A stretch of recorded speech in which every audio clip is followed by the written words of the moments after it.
Jeremy Corbyn speaking in Glasgow. He's just finished. We can go live to Glasgow now and hear more from John McManus, if we can hear it over the cheers and the clapping, John, about what Jeremy Corbyn has also been saying tonight.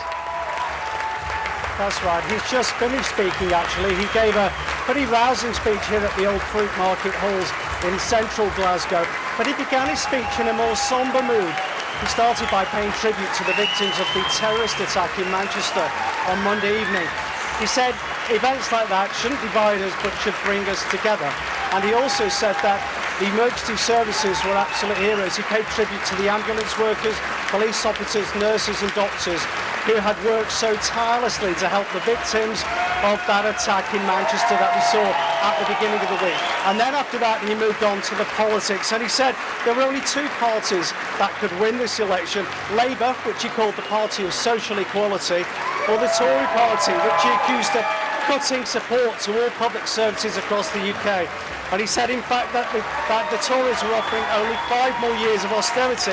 And as you heard in that clip, he said that their manifesto is actually dishonest.